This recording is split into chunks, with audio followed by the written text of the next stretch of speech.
So why in the world would anybody jump from one of these to one of these? Well, this is the Cuisinart CGG 180, and I'll tell you why I jumped to it. Well, the first reason is that right there. We do a lot of traveling. So this is much lighter at about 20 pounds compared to the 50 or 60 pounds that 22-inch Blackstone is. And I get it. We're talking two different types of surfaces, two different types of grills. And at home, I love that 22-inch Blackstone. That flat top is great for cooking eggs, bacon, everything like that. But when you're traveling on the road and you're popping in and out of campgrounds, you want something that's lightweight that can still cook. Now, there's two different versions of this. This is the CGG 180. There's also the CGG 180T, which is the tabletop version. Basically, it doesn't have these legs, but essentially they're the same grill. You can see right here, they work off the 1-pound bottle propane tanks. They have a nice handle up top so that you can open up the grill, but that also locks and that works as your carrying handle as you're moving around. It's also simple controls. It's a single burner, so it works off a single knob.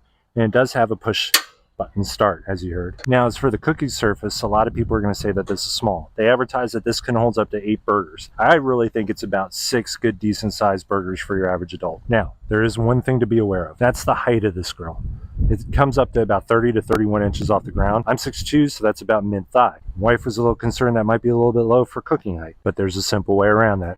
I can cook from the seated position. So what everybody is wondering is, would I recommend the CGG 180? Absolutely. If you're in our situation, it's perfect. It's lightweight. It's easy to move around. It could cook for 2 to 4 people. I can use this as a tabletop version or simply with the stand and the legs. So for the added portability, the cost of this compared to some higher end models in the Cuisinart name, it's worth every penny to me. As always, Amazon, I hope these reviews help with your purchasing decision, and I hope you enjoy the rest of your shopping day.